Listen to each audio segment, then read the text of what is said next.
Yan ay pagmamalaki mo? Mukhang tisoy? Sabi ni Tessa Vargas daw, sabi ng tatay, hindi daw nagsisinungaling, mukha ka bang tisoy? Eh, wala ka naman lahi. Ako ang tisoy, gago. Feeling tisoy, Oh. feeling heartthrob ng sokmet yung hayop. Sige. Pakikita ko sa iyo, idiot, PH, kung sino mas gwapo sa atin dalawa. Putang ina mo yung mukha mo, halos ay isang bola. Ha? Sige. Ito, sa settings muna tayo. Mas gwapo naman si Chef. Stop muna natin to.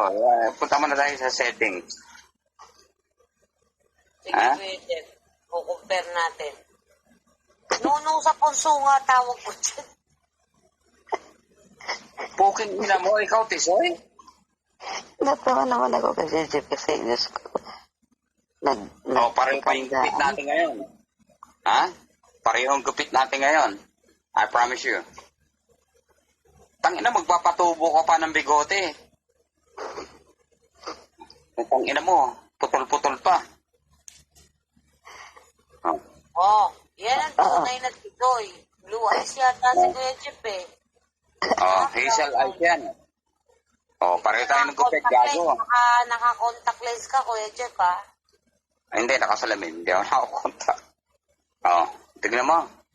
Utang ina mo, yung bigote ko palang mas makapapa sa'yo. Ha? Puti na yan. So, ibig sabihin, matanda na ako. Meron din akong tato.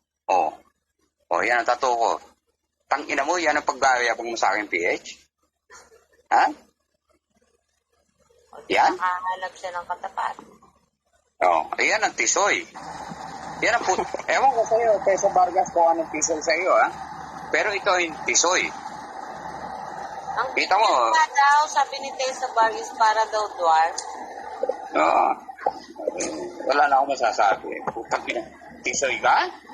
Sabi ng tatay ni Tessa Vargas, mukhang tisoy. Putang ina mo. Mukhang hampas lupa, gago. Tatay lang pala. Shout out kay Loco.